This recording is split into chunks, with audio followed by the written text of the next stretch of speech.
Hi. Today I'm speaking directly to you because Future Work is not just a podcast, it's also a weekly newsletter. And here's today's episode. A Jobless Future, Interrogating Musk's AI Prophecy. At the Charter Workplace Summit, Microsoft's Jared Spataro shared that as an AI leader at Microsoft, he gets access to all their AI tools about 9 months ahead of everyone else. His daily experience, therefore, gives us a great view into the real future of work. Jared shared that he doesn't read email anymore. He doesn't even attend most meetings. Instead, he asks Copilot, Microsoft's AI, what's most pressing in his inbox or what happened in certain meetings. Jared predicts that that's exactly how we will work within the next 2 years. And as Copilot officially rolled out to enterprises last week, the acceleration of AI will likely start soon, because the availability of AI in existing enterprise software, rather than in some funky startup, unlocks one of the 3 key barriers to AI adoption alongside understanding AI benefits and improved digitalization of companies. Does that mean we're going to have a jobless future? Because this AI acceleration leads us to the question, if AI is so good at doing what we currently do, is there a risk that it takes over our jobs completely? Yes, according to Elon Musk.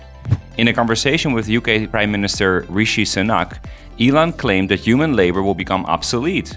He said that AI is the most disruptive force in history, and that for the first time we will see something that's smarter than the smartest human. Most depressingly, he added, there will come a point where no job is needed. You can have a job if you want to have a job for sort of personal satisfaction, but the AI will be able to do everything. So I don't know if that makes people comfortable or uncomfortable. In the same week of Biden's first AI executive order requiring safety checks and further research, and Kamala Harris's $200 million fund for AI advancements, Musk's comments certainly stirred the conversation. And Musk has been a credible voice in AI for over 10 years. When in 2012 he met Demis Hassabis, the co-founder of DeepMind, which is now Google's AI research lab.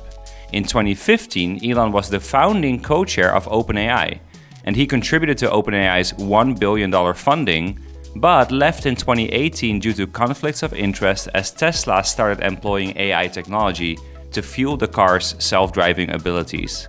After leaving OpenAI, Elon became increasingly critical of OpenAI's direction and signed the request for pausing AI development alongside 10,000 others, including Steve Wozniak from Apple.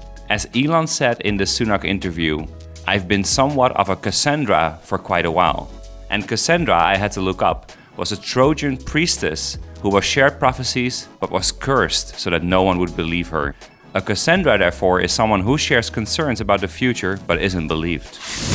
So now to the question, could AI reasonably take over all of our jobs as Elon prophesized?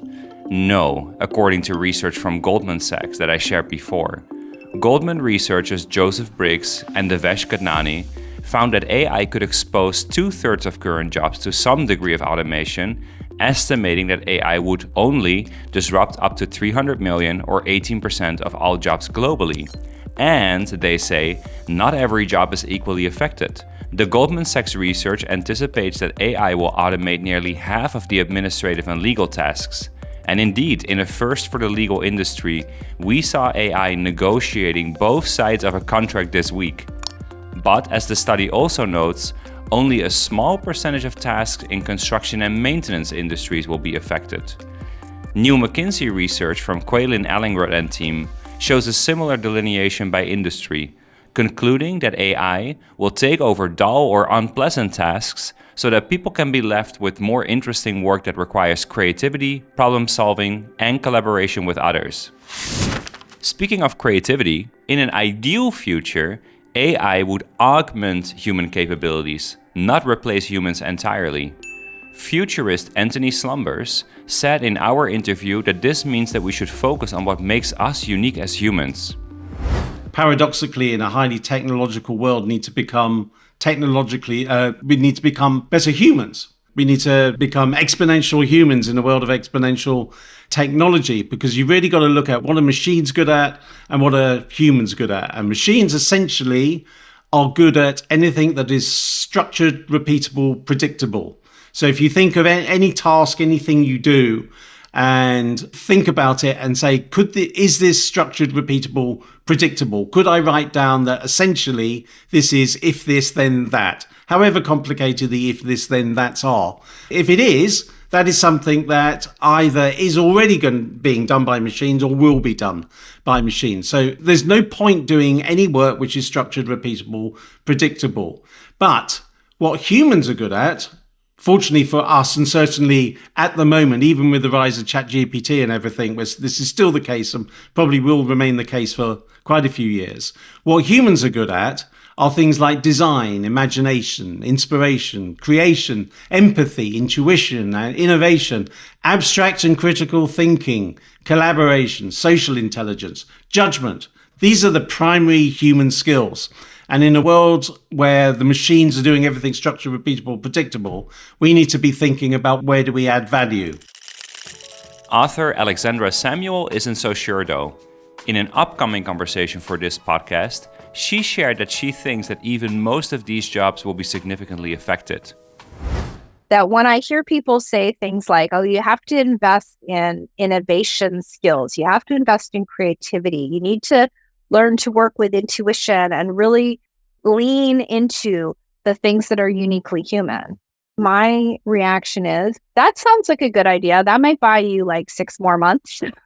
But the pace at which these things are evolving, I'm not very confident that there's anything humans can do that people are going to continue to want to pay for, except possibly things that are physical. In the same conversation, Alexandra noted that we did this to ourselves. Especially in the past few years, we have digitized our jobs, making it easier for AI to take over.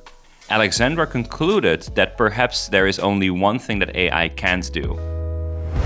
So honestly, like myself, the only thing I do for a living that I feel like, because I have kind of 3 careers, right? I'm a writer, I'm a speaker, I'm a data scientist / data journalist. The only piece of that I really do not see AI being able to replace is the speaking, right? So who is right in this debate is still to be seen, but AI is guaranteed to disrupt how we work as it develops at breakneck speed. Even Sam Altman concluded after announcing impressive new features at OpenAI's demo day, what we just announced will look very quaint next year. So no matter to what degree our jobs will be impacted or even exist, this discussion is a call to action for all of us to experiment more with AI. Surprisingly, according to Microsoft data, especially Gen Z may need reassurance to use AI. Because while we might expect that the youngest working generation would be at the forefront of this technological shift, they are indeed falling behind. The data shows that 65% of Gen Z employees say that they don't have the right skills to meet the demands of the AI era, compared to 50% among baby boomers. In a Fortune article, Microsoft's Jared Spataro, who we heard before, suggests that to unlock the promised productivity gains of AI, we need to see it as a direct report rather than a search engine. And since management is all about getting things done through other people, we as managers and directors know exactly what it's like to think about a task for someone to execute, explain it to them, and then check the work. But for younger employees, this is new. So Jared makes a great point that we need to train younger employees on the manager mindset to get them comfortable in working with AI. And as leaders, we thrive when our teams do. So it would be wise for us to take action now and supercharge our teams with AI.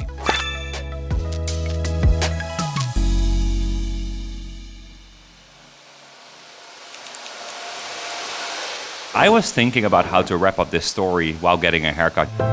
Could it be that, no, anything is possible, but an AI cutting my hair? I don't think so, at least not for now. Too many professions are the physical work requiring physical presence that humans are uniquely good at. But after speaking to Alexandra, I am worried about anything in the digital realm. To stay ahead in the future of work, actively embracing the tools ourselves and training our teams to do the same will increase performance and hopefully enjoyment. See you next week while we all still have jobs like Tree, my hairdresser.